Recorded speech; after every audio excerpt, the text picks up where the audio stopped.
Hello mga karusas! Nandito ulit tayo ngayon sa kusina. Maghiwa tayo ng mga dahon. Dahon uli ang ulamin natin. Hiniwa ng mga dahon para ulamin natin. So okay na yun sa akin yung dahon ng mga ulam ko kaysa mag-ulam ako ng karne. So tara na, samahan nyo ako sa isang malaking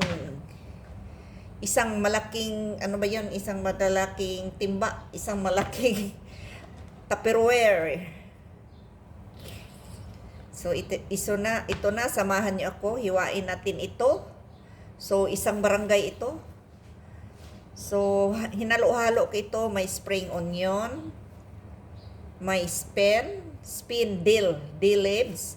So may parsley at saka coriander leaves. Hinalo-halo ko na ito lahat paghugas ko mga karusas paglinis.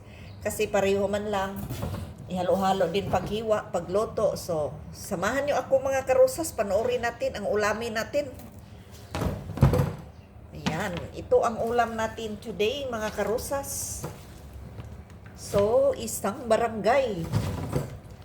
Ayan, napakarami.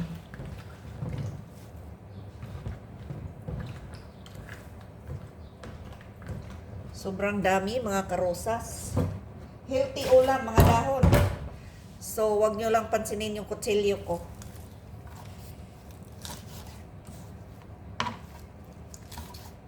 Napakahaba.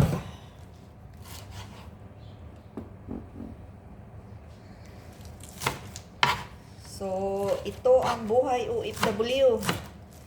Mas gusto ko pa ito, ulamin. Isa ko lang ito. Pero sa totoo lang, may halo itong karne. May upload na ako dito. May vlog na ako dito, pero ito ang ulam today. So, vlog natin uli. I-share ko sa inyo. Napaka-healthy na ulam ito, mga karosas. Mga dahon na may karne.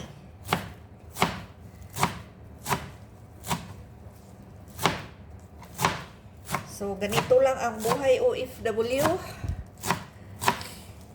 Pasensya na kayo sa boses ko mga karusas kasi ang sama ng pakiramdam ko. Bali, malapit na kasi mag-change weather dito. Ngayon ang sobrang mahangin at saka sobrang lamig. At saka minsan biglang uminit. Yung malapit na ang end sa winter. So, papasok na next month. So, papasok na ang summer. Doon naman tayo sa tag-init. So, walang problema ito mga krusas. Kahit halo-halo ito pag gayat. Masarap ito. Na may karne ito. Igisa mo sa karne.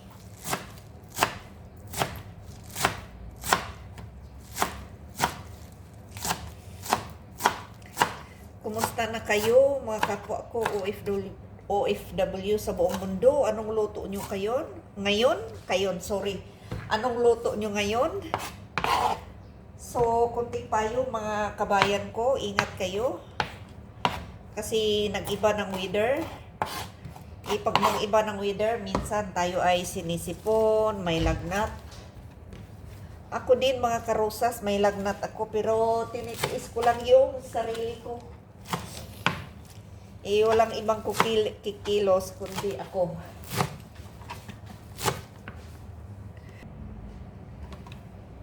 So, ipakita ko lang sa inyo mga kapwa ko OFW. Ituloy natin ang gagawin natin. Kasi may bata kasing pumapasok, kinuha ng kabayan natin. So, mag-ingat tayo mga kapwa ko OFW pag lumalabas tayo kasi ang lakas ng hangin. So, kailangan natin nakabunet o nakatalokbong, sombrero. Kasi talagang magkasipon kayo. Huwag nyo akong tularan na isang bisis, lumabas ako mga 6 a.m. in the morning. Lumalabas ako, hindi ako nakabunit, hindi nakatakip yung ulo ko. Kaya ito ang resulta ngayon, sinisipon ako. Minsan paggabi, nahirapan ako, kagabi hindi ko gaano natulog. nakatulog kasi yung ilong ko parang hindi ako hinga. Tsaka ang katinang lalamunan ko. Hindi ako masyadong nakatulog kagabi. Pero laban lang tayo. Kahit hindi masyadong nakatulog, trabaho pa rin. Gising sa umaga kasi kaya ko naman magtrabaho. Ang problema, sipon man lang at saka nangangati yung lalamunan ko. Kompleto naman sa gamot, kompleto sa vitamins. So, ilang araw na mawala din ito. So, kaya kayo mga kapwa ko OFW, ingatan yung sarili nyo. Kasi huwag nyo akong tularan lumalabas sa umaga.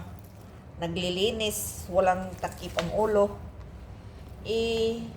Yung malapit na matapos sa pagwalis, napil ko parang sumasakit ang ulo ko, parang mabigat. Napasukan yata ng hangin. Sabi ko, kasi hindi ako nagbunit, tinapos ko na lang trabaho ko kasi malapit na tapos, nakakapagod rin pumasok sa kwarto ko. Kaya iyon, ito, sinisipon ako. Kaya siguraduhin nyo mga kapwa ko OFW, pag lumalabas kayo pag malakas ang hangin, tsaka malamig, kailangan natin makabunit. Ako, tinatamad ako. Huwag nyo akong tularan. So, ingat-ingat sa health natin. Ayan, tapos na. So, hindi ko na lang ipakita paano ko ito igisa kasi mayroon akong vlog dito last week. So, konting tips lang ang binigay ko sa inyo.